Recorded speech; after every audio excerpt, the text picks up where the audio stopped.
So today's Success Hour session from CxXchange is preventing churn through better onboarding. And I'm very excited to have Elizabeth Italiano here with me today. So Elizabeth, please come off mute. Whatever, before I let Elizabeth tell you a little about who she is, let me just tell you that I'm so excited to have her here because I use this as an excuse to come off of LinkedIn doing the back and forth and actually connect with Elizabeth. And I'm so glad I did, because she literally writes as if she was in my head. Like, I don't know how she got in my head, but she does. She keeps writing all of these posts and I'm like, yes, and yes, but yes, and yes, but. And it's like she is literally writing everything that I'm thinking. And so I love all of Elizabeth's posts. And this one in particular about preventing churn through better onboarding was inspired from one of her posts. And we have the link to that in as part of the resources, as well as a number of others. She's much more organized when it comes to her posts. I couldn't find any of my old posts where I'd been writing about this stuff, but we have all of hers. And Elizabeth, now I'll let you say hi. Okay. Well, thank you for the lovely introduction. And I think at Pulse last week, we were finishing each other's sentences a few times. So very much a similar mindset, but it's nice to be here and meet you all. So just a little bit of brief background about me. I have been in tech and SaaS for 19 years. My role has spanned from marketing, sales through to customer success. As an individual contributor, I was an AE and CSM, and being a sales leader and a CS leader. So I have a lot of empathy for sales and CS, but I also have a lot of tough love because I understand it from both sides. And onboarding is really an intersection where it's really important to have that alignment, which we'll get into in a few minutes. But yeah, I'm the co-founder or the founder of What Not to Do, which is a go-to-market consultancy, co-creator of the Quest to Quota attainment course. And I think that's enough about me. And Jan, we can kick it off. Excellent. No, definitely connect with Elizabeth and follow her stuff. I know that you'll enjoy it as much as I do. All right, great to have you part of the community, Elizabeth. Okay, so here we are digging in, and there's a lot to dig into. And you know, I love this meme ever since I discovered it through a more recent, well, a while ago session. I guess it was one from last year, but this is kind of the state that many of our renewals are in, right? And yet what we do is we're like, okay, well, I'm just going to go from fire to fire to fire to fire. And I'll just pretend that if I, kind of go and put each one out, that it won't pop up again, right? But in fact, we have to, while we're going to pay attention to these fires, we also have to go and look at what is the root cause, or else we'll always have bigger and bigger fires before us. So we have a couple of slides here just talking about a few things, but first I want to mention just that oftentimes we go back earlier in the customer's journey, and that's where we find that there are things that are tripping us up, challenges for the customer that are leading them off the path to a successful renewal and successful expansions. And they're often taking places in onboarding. Yes, I know that they can also happen if it's mismatched expectations that happen with marketing or sales or things like that. But let's focus on something that we actually have direct control on for this session here around onboarding. And the first thing I want to mention is calculating churn. Many companies do not acknowledge their full challenges in churn, thinking that like if you put it under the rug, then you're going to be okay. You're going to be better off if you just don't acknowledge it. But that doesn't do anything. It just makes the problem grow bigger. It just makes the fires go bigger. And so the reason why I have calculating churn in here in the actual calculation is because you don't take anybody out. There is no what was I calling it, Elizabeth, yesterday? The different types of buckets that people have created. Oh, acceptable, unacceptable, or Or like known churn. Like if you oh already yes, know that known they were churn, that going was to the one. churn, Yeah. that was the most recent one I heard. Or like uncontrollable churn. Well, there is no uncontrollable churn, like sure, there are companies that either went out of business or they got, there was a merger or something like that. Fine. Then you just note that that's what happened, right? Like you still have to look at what is the complete overall issue of your churn, like what is happening with everyone, because literally people are ignoring their problems if they don't look at the full number. And then the other way that you get the clues is by looking at it by cohort, which could be by year or by quarter. It could be by segment, and otherwise looking at it overall. You have to put on your detective hat and start looking at your churn to understand where you might have the challenges. So just want to start off with that information first. Then Elizabeth, what were some of the churn reasons we were talking about? Yeah, so one thing about churn, and I see a lot of companies trip up on this, is that, they get to their churn number and that's as far as they go, but it really is important to get to the root cause analysis. And this is where you start getting into the deeper, more meaningful churn reasons. So, the high level could be, well, they churn because they never onboarded. Okay, well, so what? Then what? Why? That top level isn't good enough. We need to get, dig deeper into the layers. So oftentimes what I have identified when I'm doing a churn analysis, I think I've done, hundreds of them at this point, is when we trace back a lot of churn to onboarding, and sometimes it's over 50% of churn is related to issues with onboarding, is the sales to CS handoff either never happened or was poorly done. Which we'll get into a little bit more in the next slide. Poor fit is another one. So whether it's the sales reps are signing on customers at the organizational level, ICP isn't understood. CS might not be giving a feedback loop to sales and marketing. So poor fit becomes an issue and they are never onboarded properly. The onboarding process is another piece as well. So sometimes what we'll see is onboarding actually can end up lacking some empathy. Just because you've onboarded 200 clients doesn't mean that, the person getting onboarded is comfortable. We need to move away from sort of the check boxes. So that's one of the other churn reasons that I've seen, is that there's been kind of a checklist that the CSMs or onboarding specialists will go through, but it creates a lot of friction because it's not taking into account where the customer really is in their change management, in their journey. So we really need to look at it from both sides.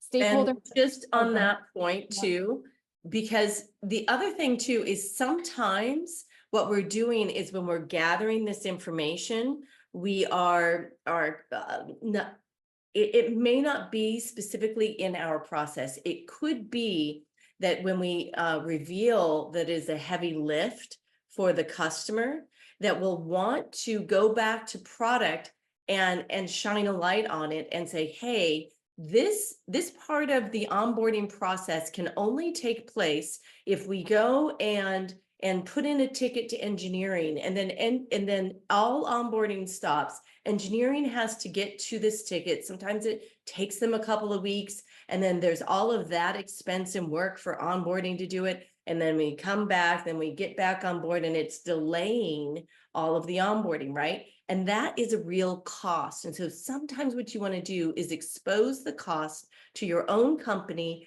and to your customer and the heavy lift that's going on, right? Because really what that is it's an incomplete build of your product.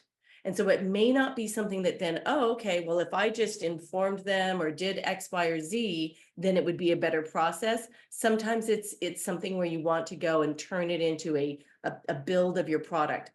But if you do that, then it changes the whole dynamic completely, right?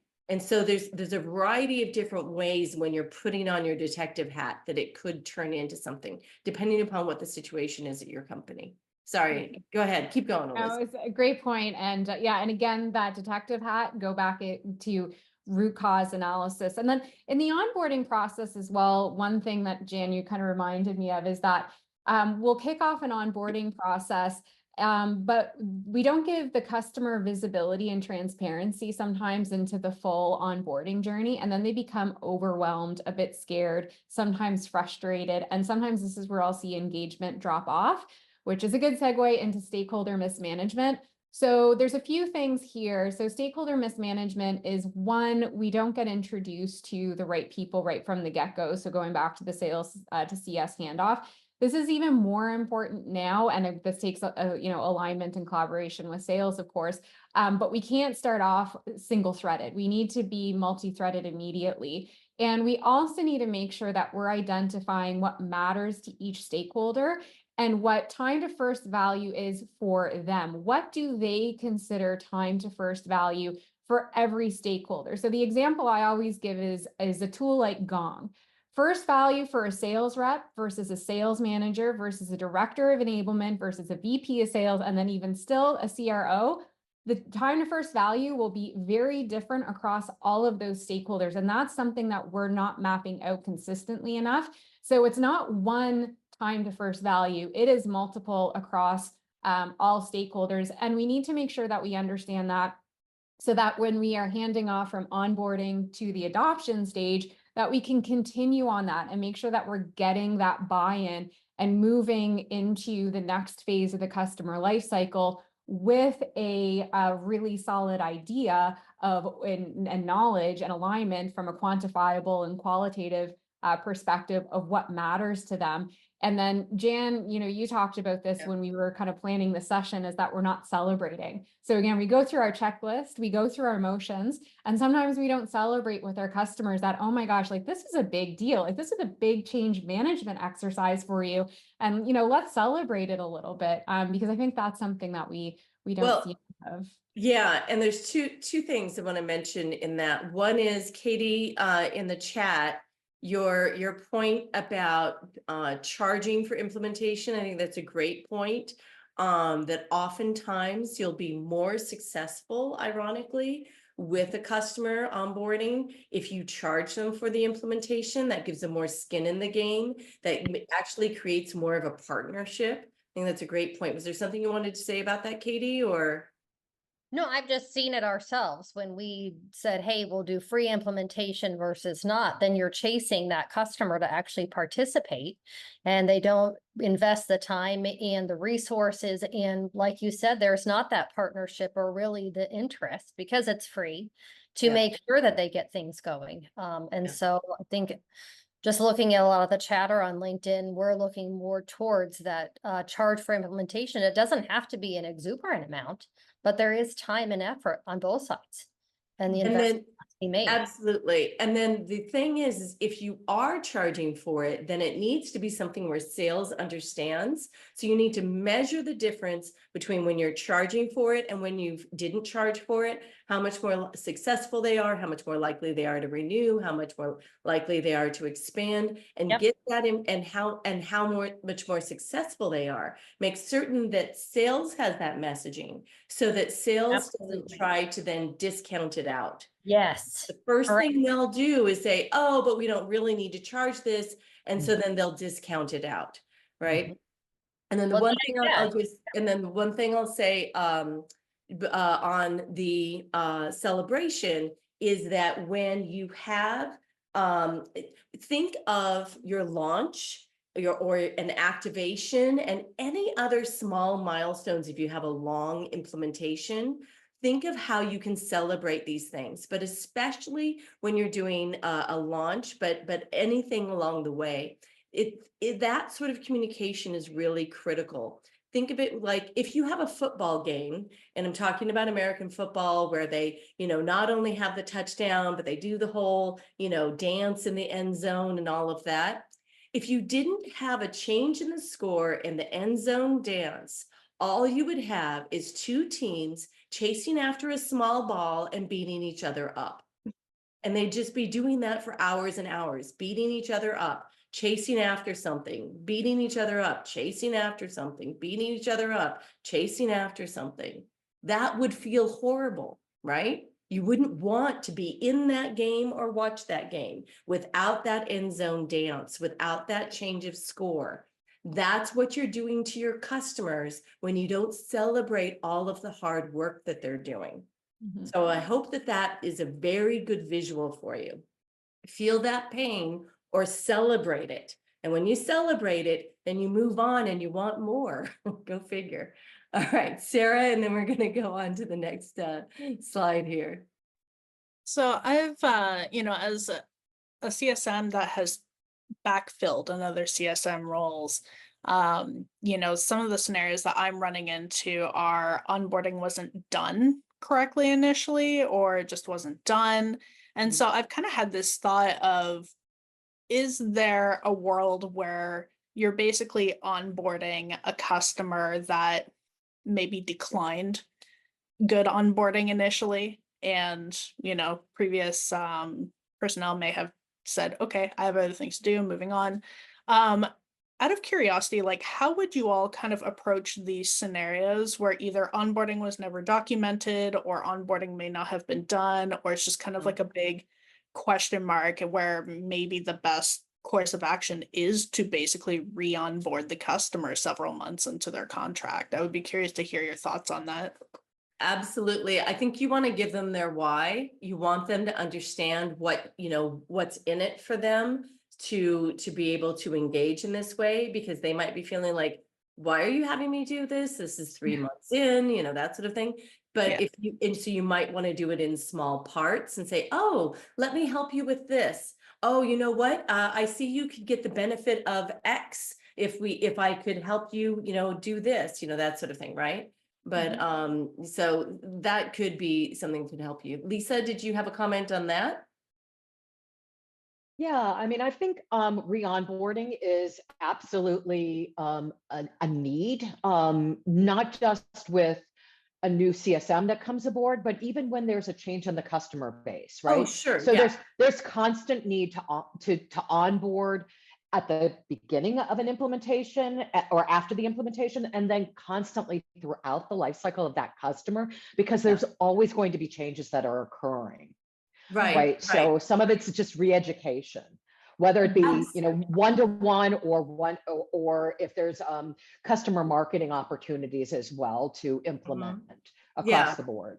Absolutely. Yeah. So there can. Oh, Jen, you're muted.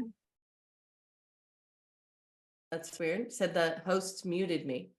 Jen, I accidentally unmuted you because I wanted to let somebody in. Sorry. Amazing. What did I say? What did I do? Okay, so yeah, but no, Lisa, you make a great point. And Sarah, though, just keep in mind that if what you're trying to do is correct for something that went poorly before, the part of it is you want to help them feel like, let me show you the benefits of it now, because you are now making up for something that didn't go well before, right? So you want to show them, and you can get more kudos, and more benefit for it. Oh, and if I haven't mentioned it to you yet, the expansion sale, you know how I love books. If you haven't read the expansion sale, one of the things they have in here is the apology. It's a great, they have, anyway, I can't, that's another side story. I'll tell you about it over in the general channel, but it's a good book. Add it to your list. Okay, so moving on though, because we really got to get to these breakout rooms. All right, so we got so much more to tell you. Okay, so sales to CS handoff is something that may also be leading into your onboarding process being broken. If you aren't multi-threaded, that's a key, idea of like that. You have to step up, especially if you're the CS leader, you've got to step up and help sales understand what's in it for them to do a good handoff, right? This is where all of the alignment, the why, all of these things are in here. Elizabeth, this is your thing, so please start. speaking for COVID Jan. Uh, All right, COVID Jan. So I actually wrote a post on this topic this morning. So if you go to my LinkedIn, I basically talk through some differences now between pre-2023 and now of what is an appropriate sales to CS handoff and looking at kind of how modern buyers buy. But when it comes to the sales to CS I was just handoff, showing that. I was just showing where they can find the post. Sorry. okay. And now go back to the slides. All right. So there's two sides to alignment. One is aligning with the pre-sales team, so your sales team, and working with sales leaders and AEs to make sure that we're aligned on the process. And then there's alignment with customers, of course. But I'm curious, maybe just put in the chat if there's any sales leaders here. Just curious to know if there are any, because we can do our best when it's just CS running the sales to CS handoff, but the best processes work when it's a true partnership from beginning to end. And so we got one. Okay, so Katie. All right. And then the other part is aligning with the client.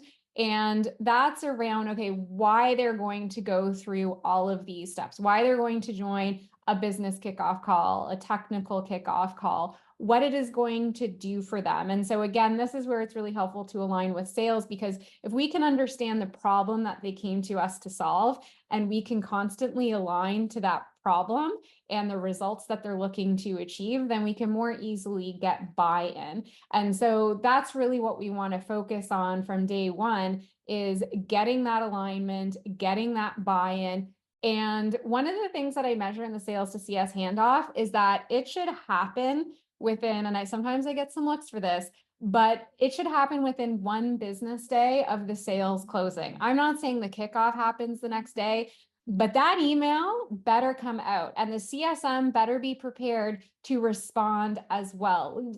To me, it's one of those things where we put all of this effort in, and CAC, customer acquisition costs are so high, and then we're going to drop the ball literally right when we're in the end zone. Like, it's preposterous to me. That's what I mean about the tough love. So 1 business Well, yeah, day. because otherwise buyer's remorse sits in. Exactly. That's where you see, like we've all look at that change management curve. Like they're at this high when they do the purchase, and then they go to this low for buyer's remorse. And if you're catching them, the longer you wait to do that kickoff, you're catching them lower and lower in the buyer's remorse, and then it's much harder to get them back into it. So, and you're trying to go back up and repair all of that. Don't, catch them on that high and try and keep them there as long as possible. Yeah, exactly. And also with the process is working with sales to make sure that they are introducing you to everyone who is part of the decision process and part of the buying committee, because these days it's a larger buying committee. It's rarely just one person. And so then that will help us to do the stakeholder management. And so what we see often now is stakeholder mismanagement, where we over-index on one single person. We don't have a strong communication process. So this is one of the other areas that I see in a lot of churn, is that even when there has been a sales to CS handoff, the communication process has been lacking with the various stakeholders. And so what the technical sort of main point of contact cares about versus what the economic buyer cares about are 2 different things. So we need to make sure that we're managing stakeholders' expectations and the why across all of our stakeholders, and that we're multi-threading and understanding the internal relationships as well, and some of the politics. So was this something that was bought and then kind of forced on a team? That's part of the change management. But I could go on about this, but Yeah. Jan, So we I'll actually need to finish up this slide very quickly. And so the last thing is, if you're noticing that there's a poor fit regularly, then be sure to basically, you got to do the numbers. You got to show which customer attributes are most successful using your product, which ones renew the most, which ones are more likely to expand, and then double down on that and help your company double down on that. Take that information back to marketing, take it back to sales, say, this is who's successful with our product and this is why. If you communicate that back to earlier in the process, then you're more likely going to get more of them, that are going to be successful with your product. It makes it easier for everyone. It's easier for marketing, for sales, and for you, right? Otherwise, you continue to get those bad fits. So the next time you're talking about, oh, we have so many of these bad fits, remember, you can help fix that problem. All right. And then let's see, for TTF, time to first value. For time to first value, what we're going to say, and then we got to go. Sorry. We're going to say something. I remember, please, Elizabeth. Yeah, so time to first value, like I mentioned in the last slide, is that we really need to understand what it is for each stakeholder, and we need to make sure that we're measuring it. And so it's not about just, okay, have they gone live? It needs to go beyond that. Go live, yes, is important to measure, but did we hit that first value or not? And if something that's valuable to us, like, oh, they finally logged in, that isn't that we shouldn't measure it, but we need to also acknowledge that isn't necessarily valuable to them. They didn't achieve business value. So part of it is understanding from the sales process, how do they define business value? Some of it is through that kickoff call, showing them what types of ways you're going to help them, even if it's small ways to start to achieve value, even if it's like, especially if you're in a long onboarding process, what kinds of things you might be able to help them achieve of business value during that. If it's a short one, then what are they going to be able to start doing as soon as afterwards? Those types of things, like putting it in the terms of business value, right? And help and communicating that back to them. The other thing is, you're not only measuring those things. What things do they need to do in order to get to that stage where they're achieving, X? They're doing 1, 2, 3 to get to X. And how long should it take them to do 1 versus 2 versus 3? That's where this goes back a few sessions ago, probably in March, where we're talking about measuring all of the things along, sort of in the same way they do in the sales funnel, where they measure all the things, even if it doesn't achieve money, like all of the steps that lead up to it. You want to try to identify, and there's a lot of AI tools out there these days that can also help you identify, or you can just take a look across your customers and do it in that way. But you need to understand, like, how are our customers progressing, and is somebody off track or on track? Okay, we have some breakout questions. This is when you need to download both the slides as well as the breakout session questions here. Be sure to do a lightning round of intros, just your name, most recent role in company or current role in company, whatever your status is, job seeker, first 6 months, 6+ months. And then we have an optional third question. These are all the other resources that you can kind of go through and look at as well, but go ahead, let's do some breakout rooms. Great. So what kinds of ahas did we have in the session? Any thoughts? What came up?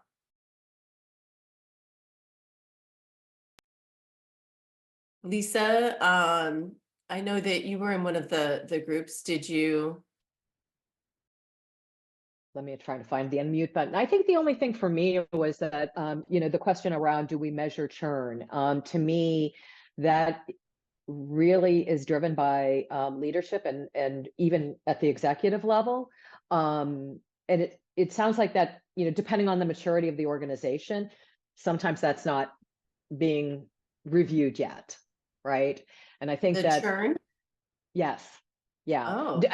Again, if it's an early stage organization, they may not be looking at it holistically as part of their measurements, which is a surprise to me, right? Because I mean, to me, it really is leadership looking at the churn and then supporting, then the CS team is supporting the dispositions as to why it's churning, right? And then on a proactive side, starting to forecast when it may churn, so you can then use your levers of, do we need more new acquisitions, or do we have opportunities to expand the account? Yeah, we didn't even get into forecasting and all of that. That's a whole other topic, which we talked a little bit about back in March when we were talking about pipelines. But or maybe that was April. But definitely great. What other topics came up, Cynthia? I hear you had a great combo in room 5. I don't think there's any notes to support that. Sorry, I'm really horrible about the notes because I want to talk to people. So I'm guilty of not doing that. Apologies. But it was good. The team, I think most of the team had complex solutions, and that we know creates a little bit of noise and onboarding, because a lot of times implementation will need to get involved, some sort of implementation. So that disconnect in terms of sales to CS handover, that can often happen there. And then we were trying to talk about, and 1 out of 5 of us were actually looking at or measuring the reason behind the churn, which we know that's crucial. The churn reasons, and then do something about it, right? Good. Sarah, close us out. All right. So generally we talked about, when we experience successful or poor onboarding, and we mostly focused on customer success platforms because a lot of us had kind of gone through implementing a CSP before.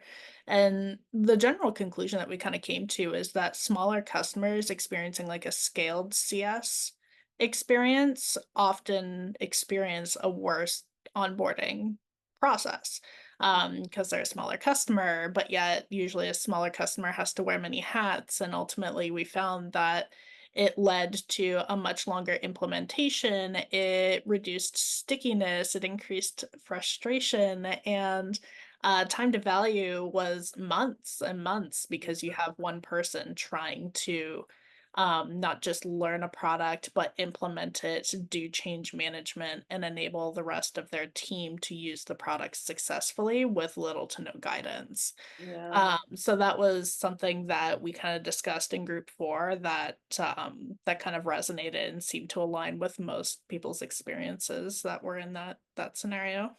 It's got to be really simplified. You've got to remove that friction.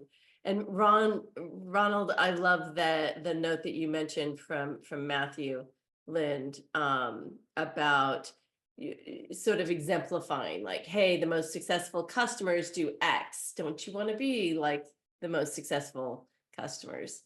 And getting folks to jump on board. That's great. Fantastic. Well, it seems just like we all had so much to say about this. I really appreciate you all digging in and sharing your thoughts on it. Matthew, is there one last thing, since we are referring to you as we leave, do you want to just voice some best practices there, and we'll sign off with it? No, that is my favorite phrase, and it works everywhere. It just pulls you out of you begging to get somebody back engaged and just shifts the spotlight over to your point, Jan, of being exemplary and saying, hey, so if you have especially like a competitive type of person on the other end of the line, or an empathetic, it sort of works across the board. So get it out, use it liberally. Yeah, everyone wants to be, do as well as the neighbor, right? So definitely appeals. Thank you so much, everybody. It was a great session today. And thanks so much to Elizabeth Italiano for co-leading on this topic. Thank you for having me. Nice to meet you all. Great. We will see you all next week at a regular time. We're going to be talking about AI being used in practical ways in a CS program. And I think you're really going to enjoy the session. So we'll see you soon. And we're launching our YouTube page soon too. Yay. All right. Thank you so much. Thanks, Sam. And take care. Thank you. Ciao, ciao. Thank you so much for tuning into this week's episode of Success Hour, formerly known as CS Office Hours. We regularly put out new content, so to be the first to know, like this episode, tap that notification bell, hit that subscribe button, and we look forward to seeing you soon.